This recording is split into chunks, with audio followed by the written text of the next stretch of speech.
আধুনিক যুগে প্রতিযোগিতাপূর্ণ একটা ব্যক্তিত্ব হিসেবে প্রতিষ্ঠিত করতে হলে শিক্ষা, খাবারের মান এবং উপযোগিতা, time management, health care specially skin এবং হেয়ার, এটা জানা খুব দরকার এবং এ ব্যাপারে সচেতন হওয়া দরকার। আমি নিশ্চিত যত সময় আমি এখানে ছিলাম, আমার এই ছোট ছোট মেয়েদের একেবারে ফর্সা প্রচুর সান ড্যামেজ ইতিমধ্যে হয়েছে, অর্থাৎ ওর স্কিনের যেটাকে বলা হয় প্রোটেকশন ক্ষমতা ড্যামেজ হচ্ছে।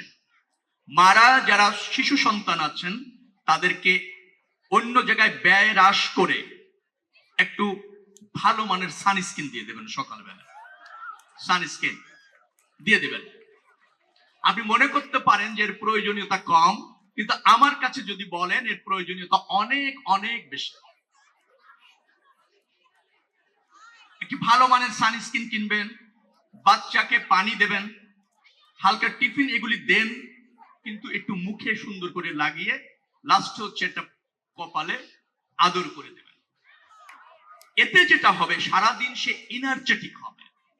তার মায়ের এই যে আদর, বকা দিবেন না স্কুলে যাওয়ার সময়, এই যে মায়ের যে এই যে চার্জ দেবো মোবাইলের চার্জের মতো, ও প্রফুল্ল থাকবে, ও নিজের কেয়ারটা শিখবে, নিজেকে বিল্ড আপ করা শিখবে, চ্যালেঞ্জ দিতে জানবে এবং এই দেশ এবং রাষ্ট্রের জন্য একটা প্রভাবক শক্তি হিসেবে কাজ করবে। একটা উপযুক্ত যোগ্য মানুষই পারে তার পেশাদারির মাধ্যমে সমাজ, রাষ্ট্র এবং পরিবারের জন্য কাজ করতে। তো যাই হোক, ওই প্রসঙ্গ নাই যায়। বাচ্চারা যারা পরীক্ষা দেবে তাদের প্রতি আমার অনুরোধ, যেটা একটা চ্যালেঞ্জ নিতে জানবে, জ্ঞানের চর্চা, গভীরতা সবকিছুর মধ্যে থাকার চেষ্টা করবে, অনৈতিক পন্থা অবলম্বন করবে না।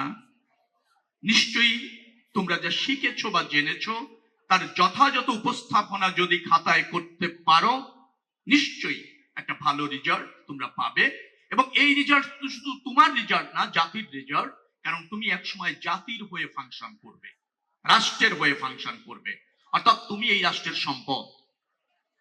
তোমার পাশে যেমন রাষ্ট্রের থাকা প্রয়োজন, তোমার মেধার শতভাগ তুমি ব্যবহার করতে জানবে, এই দক্ষতা অর্জন করাও তোমার দায়িত্ব। আমরা এই জায়গায় মনোযোগী হতে চাই।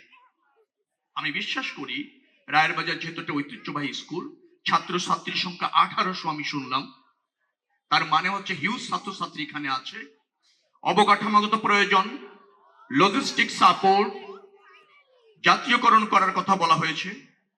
সেটির ক্ষেত্রে যদি ক্রাইটেরিয়া ফুলফিল হয়, আমি জানি না কি অবস্থা এখানে আছে, ডেফিনেটলি যদি আমাদের সরকারিকরণের কথা বলেছেন নিশ্চয়ই, সেটি যদি হওয়ার জন্য যে সমস্ত ডিমান্ড আছে, ক্রাইটেরিয়া আছে, সেটা যদি ফুলফিল করে, আমি দায়িত্ব নিয়ে বলছি এই বিদ্যালয় সরকারি করার জন্য যা যা করা দরকার তা করা হবে। কারণ এই স্কুল একটা পুরনো ঐতিহ্যবাহী স্কুল। এই স্কুলকে চেনে না, জানে না, দেখেনি এরকম মানুষ কম। এই স্কুলে পড়েছে, এই স্কুল আলোকিত করেছে সমাজকে, সেটা প্রতিষ্ঠিত। অতএব এই স্কুলের প্রতি আমাদের দায়িত্ব রয়েছে।